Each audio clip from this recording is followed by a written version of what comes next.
Escuchamos hoy un texto bastante interesante, sobre todo durante estos días que empieza ya esa predicación, ese anuncio del reino, pero también no solo las palabras que Jesús ya hacía en público, en sus enseñanzas, sino también ya su manera de actuar según las obras, o podríamos decir ya sus obras milagrosas, ¿no?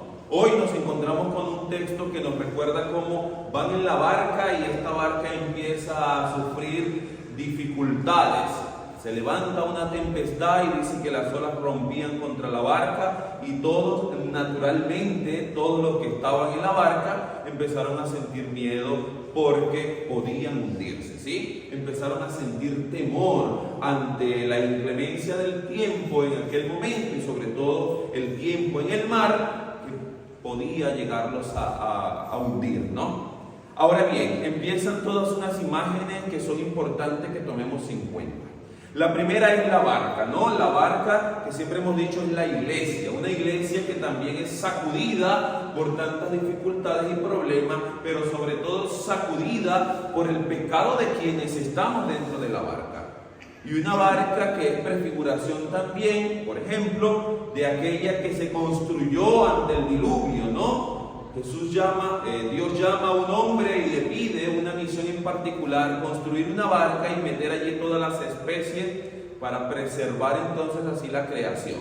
Ahora podríamos decir que en esta barca también van aquellos que serán los encargados de luego proclamar ese anuncio de salvación o ese evangelio. Se va Jesús con sus discípulos.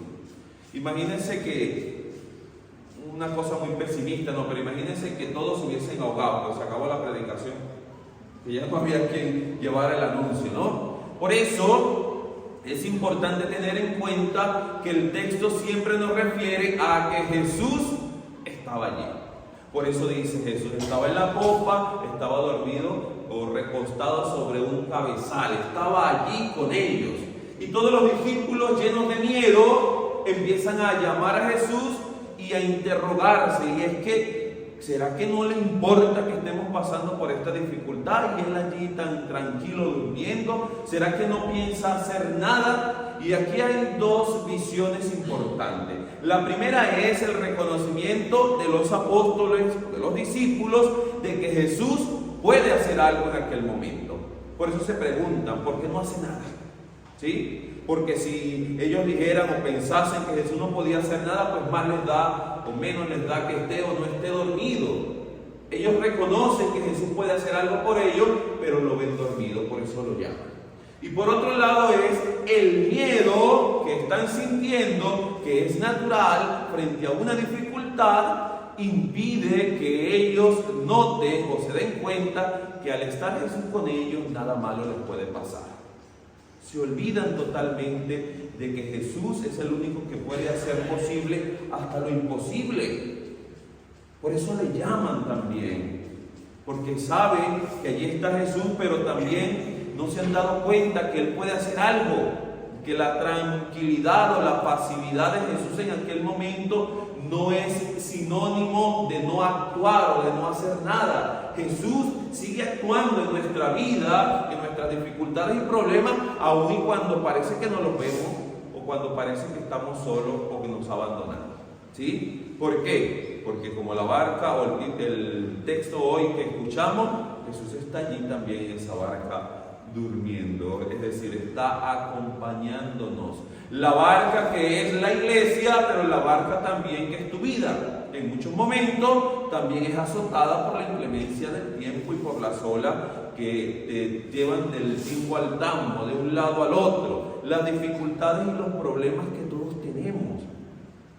Dificultades y problemas que a veces parece que son más grandes que nosotros, que no podemos con ellas. Jesús está allí. Pero el miedo, las preocupaciones y todas aquellas dificultades tapan, nublan nuestros ojos y no nos permiten ver que Jesús está allí acompañándonos, que camina con nosotros, que está allí con nosotros. ¿Okay? Por eso el miedo es un símbolo también de la maldad o del mal que puede haber, que nos impide acercarnos y ver a Dios. En los textos de la resurrección, cada vez que Jesús se aparece a sus discípulos, lo primero que les dice es: la paz esté con ustedes. Y después les dice: no tengan miedo. Y muchos de ellos tenían miedo porque creían ver un fantasma. Otra vez el miedo impide que vean a Jesús. Otra vez el miedo impide que ellos puedan reconocer que el que está allí lo puede todo. Otra vez el miedo empieza a hacer de las suyas. Y ustedes y yo sabemos que cuando tenemos miedo, cuando nos dejamos llevar por el miedo, cometemos errores, decidimos cosas equivocadas, ¿sí? Tomamos decisiones que no nos ayudan en nada, sino más bien nos desfavorecen en el camino que estamos haciendo. El miedo en nosotros nos aparta y nos nubla, nos quita la posibilidad de ver a Dios, de ver a Jesús que está allí con nosotros. Y por último, cuando Jesús se levanta, dice, increpa el viento, le dice, enmudece, y el tiempo, el mar queda silenciado totalmente, es decir, viene la calma, viene la paz. Todavía aquellos están impresionados y no saben de quién se trata. ¿Por qué? Primero, no habían visto a Jesús hacer cosas como esa. Y lógico que de miedo, y lógico que se extrañen, y lógico que pregunten, ¿sí? Pero es que si yo ya he reconocido que el hombre que está allí lo puede hacer todo, hasta lo imposible, no puedo entonces extrañarme de que haga una obra maravillosa como aquella, que conciba en sí un milagro como ese. No. Vuelvo y repito, el desconocimiento de Dios nos puede llevar entonces a temerle, tenerle miedo a Dios. El no conocer que es un Padre de amor y de misericordia nos llevará entonces a que sintamos miedo de Él y no querramos acercarnos. Desconocerlo implica entonces que no soy capaz de verlo en ningún lugar. Por eso hoy el Señor le pregunta también, ¿por qué tienen miedo? ¿Acaso no tienen fe? No creen en lo que están viendo. Y ustedes y yo, cuando no creamos, entonces cualquier cosa que el Señor obre en nosotros, no solo será desconocida, sino que nos causará también miedo. Ojalá que ese no sea nuestro caso, sino que al conocer verdaderamente a ese Dios, sobre todo a Jesús, que camina con nosotros, que es uno igual a nosotros, que se parece a nosotros en todo, menos en el pecado, podamos nosotros no solo reconocerlo, sino permitir que se quede allí con nosotros. Porque Jesús es el que dirige la barca, porque Jesús es el que lleva a un buen puerto la barca de nuestra vida y la barca de esta iglesia también, que en muchos momentos parece estar perdida, que parece estar navegando sin rumbo fijo, que parece estar dejándose llevar por el mar hasta donde quiera llevarle, sin poder visualizar cuál es el punto al que queremos llegar. Tú y yo sabemos que ese punto es la salvación, que ese punto es el cielo.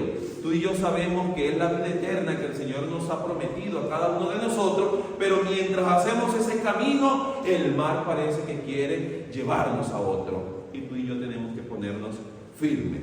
¿Ante qué? Ante aquellas dificultades que se nos presentan, pero sobre todo sabiendo que Jesús va con nosotros en esta barca, que Jesús nos acompaña.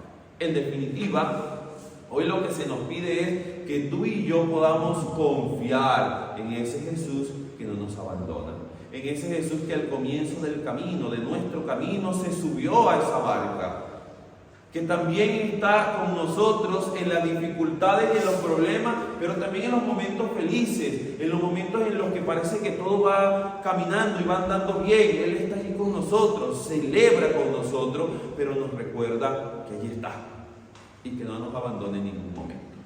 Pidámosle a Dios entonces que podamos nosotros reconocer a ese Jesús que camina con nosotros, en las adversidades, pero también en los momentos positivos y buenos de nuestra vida, que camina con nosotros en esta barca, que está con nosotros aquí y que nos acompaña en todo momento.